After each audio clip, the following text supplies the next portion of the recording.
Chances are, when you walk past a building in Soho, it was owned by Paul Raymond. Dubbed the King of Soho, he was Britain's answer to Hugh Hefner, and now the story of his life is being brought to the big screen with none other than Steve Coogan playing the part. We're here for the Look of Love premiere. My name's Paul Raymond. Welcome to my world of erotica. You know, you kind of have a rapport with everybody. What was it like building that chemistry together? Did it come very naturally? It was very easy because all the girls are sort of like, as people, I really love them and I love working with them. So it's not very hard to try and sort of translate that into having a relationship on camera and feeling those things that the character feels. Even if you dislike a cast member, you still have to do that. But I didn't have that problem because they're all so gorgeous and lovable in their own very different ways. That's a relief. Is there a particular moment that you have that you love that kind of stands out? Yeah, I like the period of the mid to late 1970s because his hair looked best and he had a really nice moustache that goes down here like this. All hail the king! Champagne for everyone. House champagne. How did you get involved, I guess, with the film and you know, telling Paul Raymond's story? It's a big one to tell. Steve said he thought that Paul Raymond would be an interesting character for him to play. So that was the starting point. I like working with Steve. And so from that point, we started researching Paul Raymond's life, looking at the archive of his kind of public career and talking to people who knew him privately.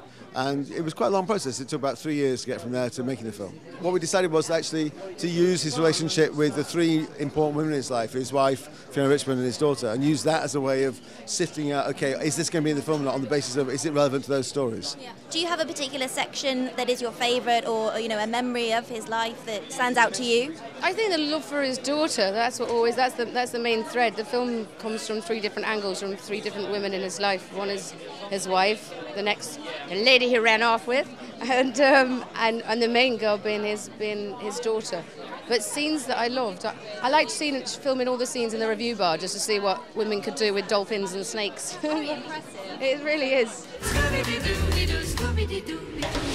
It's an incredible performance, and I imagine it was an intimidating role. Did you use a body double very much? It's all me.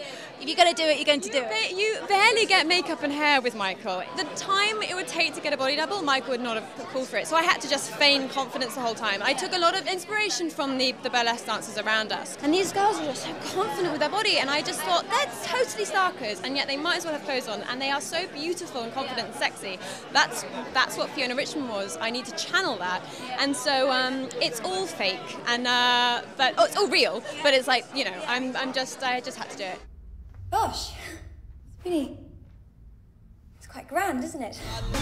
This is an opportunity for us to rewrite the cultural history. The appeal of the film is it's Steve Coogan, Michael Winterbottom film. That's it. That's all. It doesn't matter what the It doesn't matter what the subject matter is. That's an extraordinary thing to be involved in, and it was, you know, everything that I hoped it could possibly be in terms of working. You know, it was the most fun project you could ask to do. It looked a lot of fun.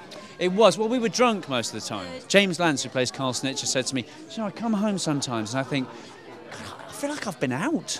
Yeah, well, what happened was, as far as I remember it, when I spoke to Carl Snitcher, I said, what did you used to drink? And he's like, whiskey on the rocks. I was like, okay, great. So on the first day, the props master just gave me that, you know, and I was like, I sniffed it. I was like, that's the real thing. And he was like, yeah. I was like, really? He was like, yeah, that's the way Michael works. I was like, oh. Well, it's good to try and get the atmosphere on set that is like the atmosphere you're trying to recreate.